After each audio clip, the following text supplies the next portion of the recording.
Son las 8 de la noche con 30 minutos. Esto es Exitosa Te Escucha a través de los 95.5 de la FM de Exitosa, la voz que integra al Perú. Vamos a un aspecto social, humano, que nunca debemos descuidar, y más aún, Katiuska, cuando se trata de un tema de racismo. Y yo me pregunto, o muchos se preguntarán, ¿el país nuestro, el que amamos, es racista? Sí. Muchos se lo quieren negar. Muchos señalan que no es así. Hay mucho racismo. Y más Todavía aún cuando se trata, por ejemplo, de poblaciones indígenas. Así es, estamos por eso, Pedro, aquí en los estudios centrales de Exitosa, aquí en Chorrillos, con Ana Leiva, miembro del Grupo de Trabajo de Pueblos Indígenas de la Coordinadora Nacional de los Derechos Humanos, a la cual le doy la bienvenida, le agradecemos por su tiempo y por tocar un tema que puede generar espinoso e incómodo para algunos sectores, pero considero que todos los peruanos y a pie hemos sentido en algún momento algún comentario racista o discriminatorio, más aún cuando abordamos la crisis política. Así es, buenas noches, gracias por la invitación. Es verdad, justamente hay una de las preguntas que se ha aplicado en una encuesta nacional realizada por el IEP entre el 27 y 30 de abril, y allí se pregunta sobre si la crisis política está vinculada a la discriminación y al racismo. Y la respuesta de la mayoría de peruanos, más del 70%, es que sí. ¿Cómo se podría entender esa respuesta? Es que la mayoría percibe que el sistema político no los incluye, ¿no? Que están al margen de las decisiones políticas y que requieren ser incorporados. O sea, que las decisiones del gobierno, por ejemplo, de no priorizar obras de infraestructura, atención en tema de salud, ¿es un acto de racismo? Que las decisiones del Estado, no solamente del gobierno, sino también, por ejemplo, del Congreso, no los está incorporando, no son parte de esas decisiones, no tienen representación. Y entonces y hay una discriminación, ¿no? Y también perciben que hay racismo en el sistema político, ¿no? Eso es lo que nosotros vemos de las respuestas dadas por el público, ¿no?, que fue entrevistado. ¿Y estas respuestas tienen algún nivel quizás de solidez frente a las últimas movilizaciones en contra del gobierno de Dina Boluarte? Muchos comentarios que seguían por las redes sociales o por la gente que llamaba es, claro. Pero el problema está en que la mayoría no sabe cuántos son los pueblos, ¿no? La mayoría tiene una idea vaga de su presencia en el Perú. Son 55 y más del 50% piensa que son menos de 30, ¿no? Entonces, y bueno, y un 25% no sabe, no opina. Entonces no tenemos conciencia clara de la diversidad étnica y de la diversidad cultural que tiene el Perú, que es una riqueza.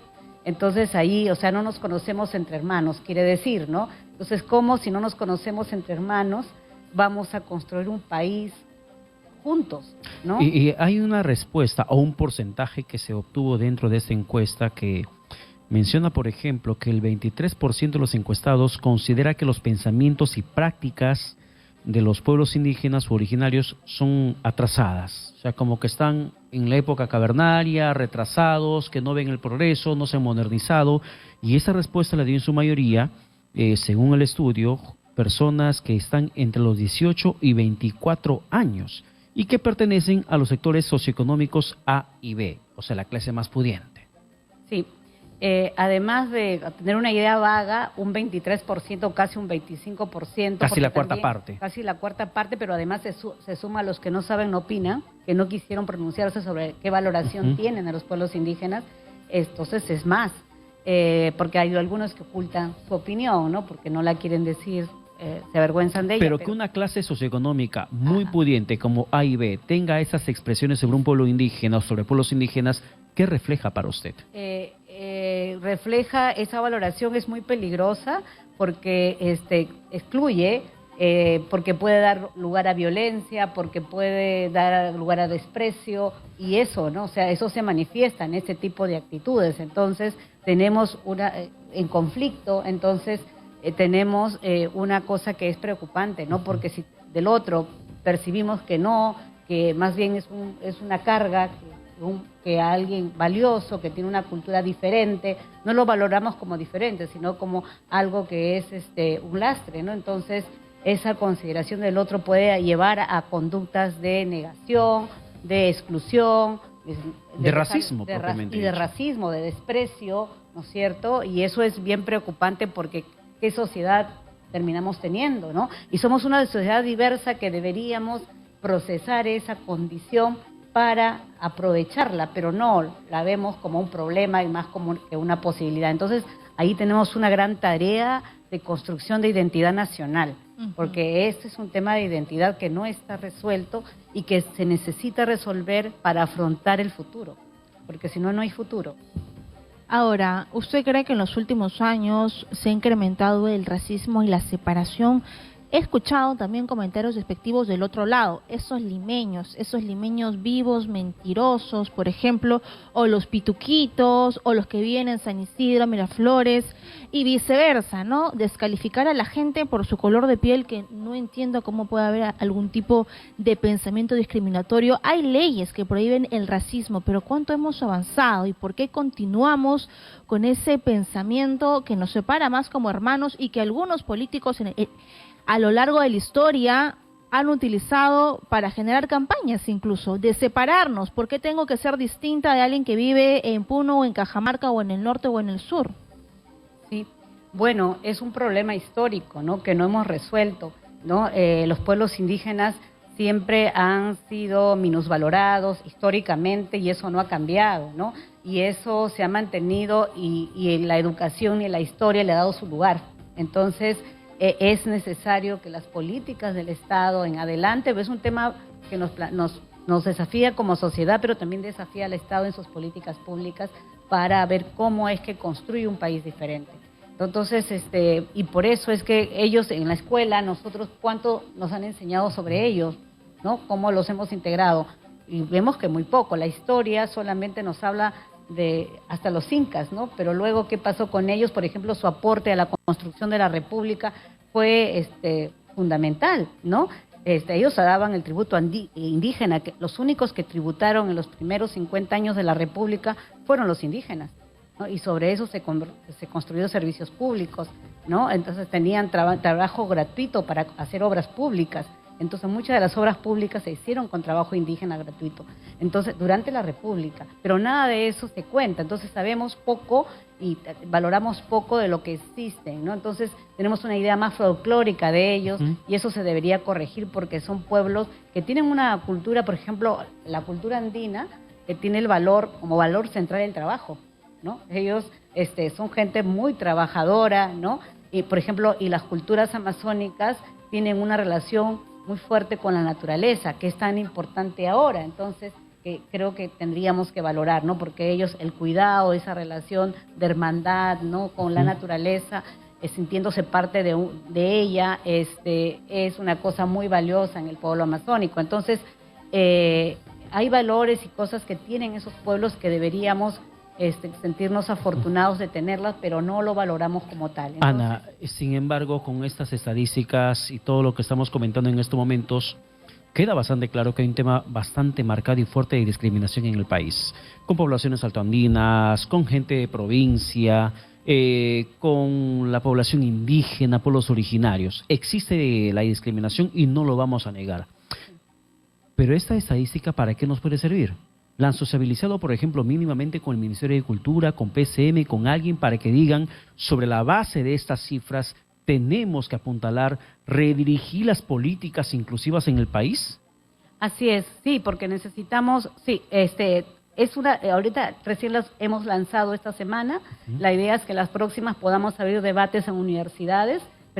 Pensamos que los claustros universitarios son importantes porque ahí se debe discutir, ¿no? Estos resultados y qué desafío nos plantean como país, y luego también las autoridades, ¿no? También tener un espacio de discusión. Ahora se está elaborando la política de pueblos indígenas y creo que la encuesta llega en un buen momento, ¿no? Para que sea un elemento de parte de la discusión del diagnóstico que se debe tener para la política. Entonces sí nos parece que es importante que se considere para esto, para elaborar las políticas. Por ejemplo, en educación pensamos siempre las políticas interculturales están más dirigidas a los propios indígenas, ¿no? Para que conserven, ¿no? Para que se autorreconozcan y conserven sus lenguas, pero debe ser dirigida a todo el país, ¿no? Porque nosotros tenemos que aprender a convivir entre diversos y eso es una cosa que se aprende desde muy pequeños. Entonces, y eso desafía mucho la educación peruana, no tiene que cambiar. Y esta información, estas cifras importantes, ¿cómo podría ser calificada en el Parlamento Nacional?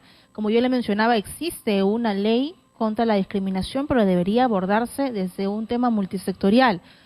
¿Ustedes irían al Parlamento a exponerlo? ¿Buscarían en las comisiones correspondientes decir, mira, hay una cifra, hay un problema con el racismo? Congreso que ha tenido algunas muestras de racismo también. También. Sí, yo creo que a todos nos interpela y nosotros vamos a hacer llegar los resultados y la interpretación de la encuesta a todas las entidades públicas que tienen que ver, ¿no? En realidad es un tema multisectorial, como han dicho, ¿no? Porque, por ejemplo, ambiente, o sea, hay que garantizar las condiciones de existencia, agricultura, el tema de la tierra, que todavía muchas no están tituladas y eso les genera una situación de inestabilidad. Ha habido mucho tráfico de tierras, ¿no? ¿Por qué? Porque no tienen titulación. Entonces hay un problema que no se resuelve durante años, ¿no? Entonces ahí hay políticas que no están funcionando para pueblos indígenas, ¿no? Se titulan otro tipo de tierras, pero no las que... Hay una deuda histórica con ellos y entonces, o sea, el tema ambiental también, por ejemplo, en el tema de gestión de bosques, ¿no? Cómo a ellos se les incorpora. Entonces hay una serie de desafíos que implican incorporarlos, ¿no? Y mirarlo como iguales. Porque en la gestión tienen mucho que decir, los bosques tropicales son muy complejos y hay poca investigación, pero ellos lo han hecho durante todo el tiempo, ¿no? Son pueblos milenarios. ¿Y hay racismo en la televisión nacional? Sí, ¿no? Yo creo que en el Perú en todas partes hay racismo y entre nosotros nos choleamos, ¿no? Todos lo sabemos. Aunque algunos lo toman como algo folclórico, el llamar negro, negrito, el cholo, lo normalizan esos términos, pero termina siendo hasta muchas veces despectivo sobre la persona a quien te estás refiriendo. Sí, claro, porque le quita valoración, ¿no? Los utiliza como para disminuirlos y entonces... Se ha normalizado tanto que no lo tomamos como racismo. Pero lo es, ¿no? Y creo que hay que cambiar también, casi como con el género, hemos ido cambiando las formas de comunicarnos, ¿no? De hablar, y ahora utilizamos el lenguaje inclusivo igual, ¿no es cierto? Hay que también cambiar el lenguaje y es también una tarea. Y predicar con el ejemplo. Gracias a Ana Leiva, miembro del Grupo de Trabajo de Pueblos Indígenas de la Coordinadora Nacional de los Derechos Humanos. Gracias por esta conversación y espero que la población pueda reflexionar sobre el tema. Muchas gracias. Sí, eso esperamos, que esta encuesta sea un motivo para discusión y debate sobre un tema tan importante para el país. Así es. Muchas gracias por estar con nosotros. Okay.